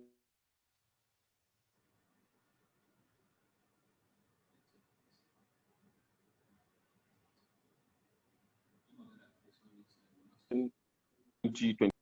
Sorry, there's an interruption there. And I even came up with, for me, a proposal of the meaning of the acronym COVID. Let's COVID 20. That is common. The C is for come, the O is for on, and then the V is for add value. The I is for innovate. I sent it in your chat, and the D is to diversify. So please let the entrepreneurial COVID be different from the medical or public health COVID. There's with so much negativity around it. Let COVID-20 for entrepreneurs be with so much positivity around it. And that's my major contribution. Then, secondly, I really want to call on all our entrepreneurs, please, to help the nation and the world about the impending food crisis that we are in now. As you are aware, we warned, we forewarned that the lockdown, if it's excessive, is going to affect land preparation and many other things that has to do with farm inputs and the value chain across the planting season. And today we're here with massive inflation in food commodities. And to add salt to injury, the floods have come and wiped off the remaining rice fields, hundreds of thousands of hectares that we have. So we are going to brace up for real challenge of probably, something that we cannot really even fathom for now. So please, our entrepreneurs should really invest into areas of food processing, do more of food storage and increasing the food, the shelf life of our food, so that when we have such disruptions, we won't be where we are now. You see, the bag of rice is 30,000 naira. Maize is hitting the roofs and a lot of things like that. So we really have to do more and think in that direction. So a lot has been said. There are a lot of opportunities in ICT. There are a lot of opportunities in health and delivery services.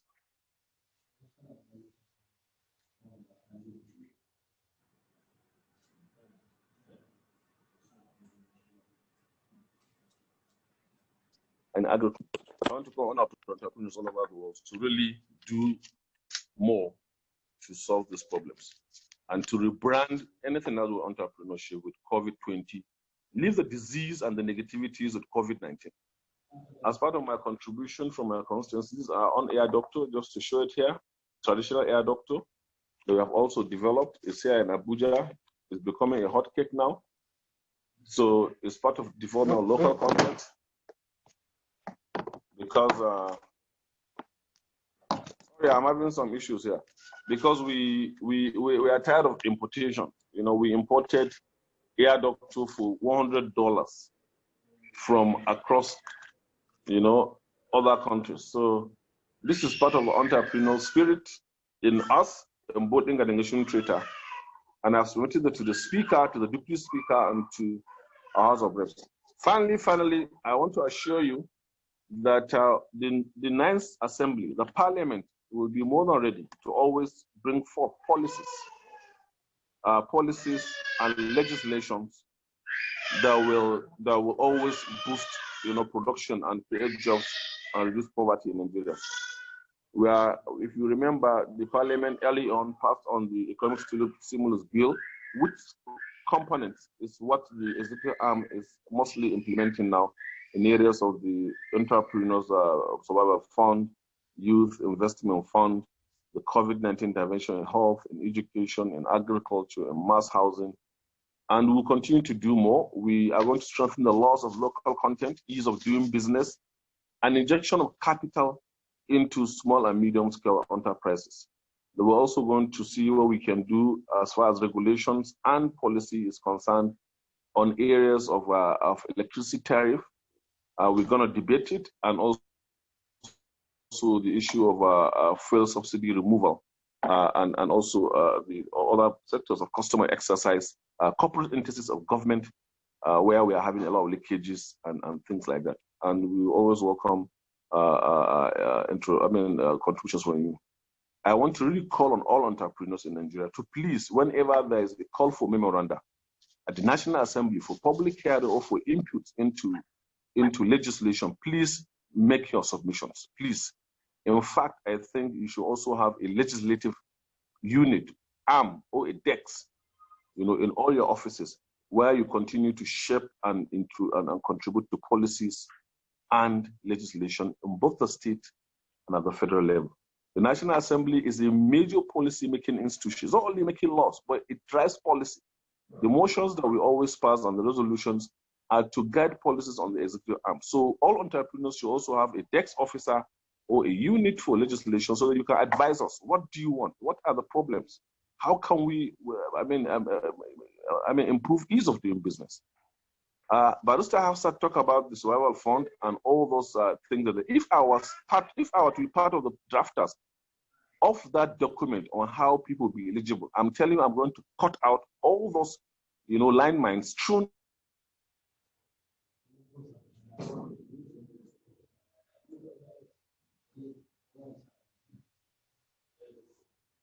across, that our countries and our business. We know ourselves. The entrepreneurs hub, the youth, they know them, and then you go and a ton of pages fill and fill and fill. It doesn't work like that, and we are going to continue to challenge the registration process of Corporate Affairs Commission. Honestly, it's not business friendly. It's not entrepreneur friendly. We can do more and we can do better.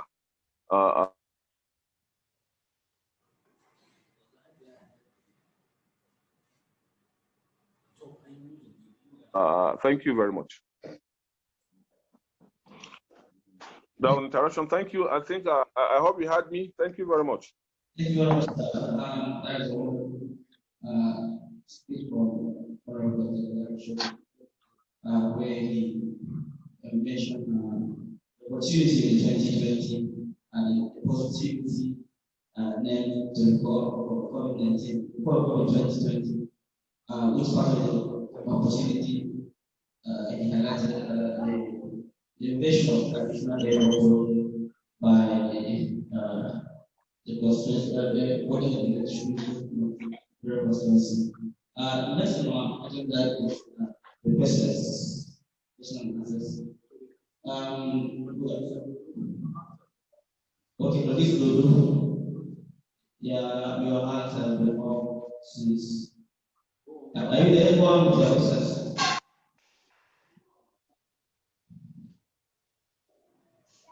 For this group. Are you talking to me? No, sir. I'm on the question. We're taking questions, sir.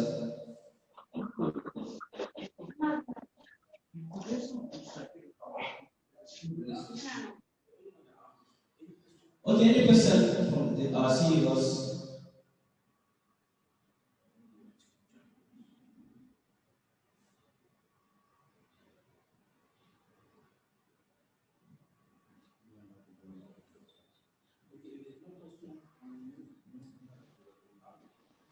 I think you should go through the chat. So many people ask so many questions.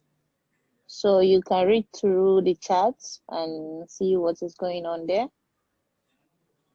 before people start raising hand. Okay. In the absence of any questions, we are moving forward to next agenda. The last agenda is a closing remark by the organization Chief CEO, person of Abdulrahman Liman. Thank you. Assalamu alaikum. Hello everyone. I'm said by the moderator, the CEO, Mr. Lawal Sulaiman, Abdulrahman Liman, the Chief Operating Officer of 20th Century Entrepreneurs Hub, and CEO of the Liman Farms. I want to appreciate our panelists, Asif, Beauty, Barrister Hafsat here, our keynote speaker, Dr. Shadi Sabeh, and our chairman advisory board, the person of Honorable Dr. Shehu, Balarabe, Kakale, the Century team for bringing out this to us, this wonderful opportunity of work and share ourselves. The CEOs that participated really wish you all well in your businesses. I want to draw our attention of the startups, the problems we are having due to this COVID-19, which really affected most of our businesses, which is marketing, the marketing section, because most of the entrepreneurs face this challenge. And it's supposed to be a great opportunity for us during this COVID because 90% of people are online because of stay at home. People are always online, which gives us the best avenue to market our products and create value for our businesses. What we fail to understand is that at this era of the 21st century, our business is not meant for our localities. It's a global. Our products are global because we can sell our products to virtually everybody in the world because there's this shipping, you can ship products to. Just as we buy products across the world, we can sell products to across the world. So I want to draw the attention of our entrepreneurs to leverage on the internet and sell their products across the globe. And the finished end of our products, a lot of us are into production, which marketing challenges due to this COVID has really affected a lot of us, which makes some people to back out of the business. I want to call our attention is that as entrepreneurs, Dr. Shadi said something about disruption. Disruption is we change it from the conventional ways of doing human businesses and disrupt the system and bring something new. You should be innovative and creative. I will give an example of my business. I have over 3,000 kgs of fish in the farm, and due to the flood that happens around northern Nigeria and across Nigeria, there's this market challenges that we have. So at my own age, I have to think of an innovative idea, which I currently setting up a grilling yard, which I will be grilling my fish and selling them out with the value. So as entrepreneurs, innovation is what keeps us in the business. We're different from business, as Dr. Shadi said. So I'm calling on all our attention to focus more on giving value to our products. If you add value, our product is a global product. Leverage on the internet and sales awareness. Thank you all for participating. Thank you all.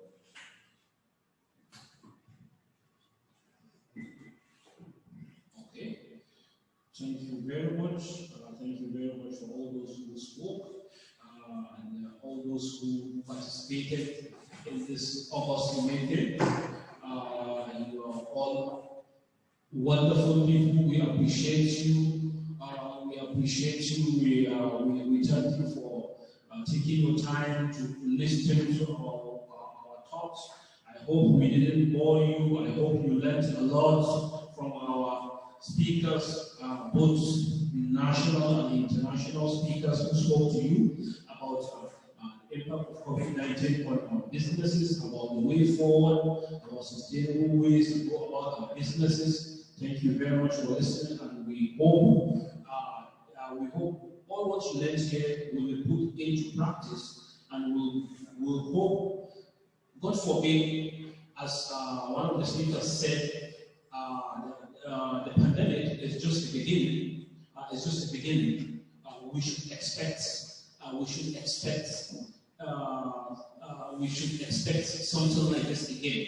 And with this current experience we have all gained of the current pandemic, when something like this hits us again, we should all be ready.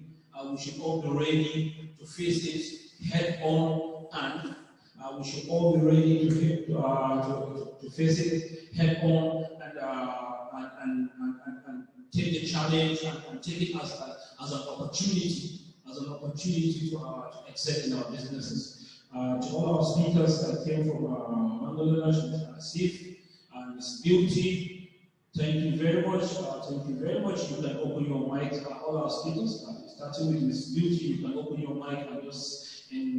Yeah, thank you so much for inviting us. It was nice to meet you all together and having such a great conversation from all the speakers together. Thank you so much, and thank you to 21st Century Innovators Hub for inviting us. Yeah, thank you so much. So it was a great conversation. I think the things we discussed, all the speakers, I think it should be converted to, something, some initiative will be taken by you or your authority, or for the betterment of your country. And also I have taken some notes from, have talked some of the speakers, and some of the great things they have discussed. So I'll do things from my side. And in the coming days, I am hopeful that in the coming days we'll do things together for the betterment for both of our country. Thank you so much, Umar, and 21st Century Innovators Hub. Thank you so much. Thank you very much.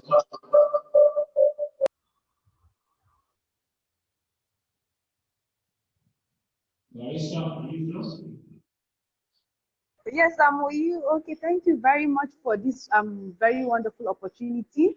We need more of these kinds of discussions, more of these kinds of opportunities to rub mind.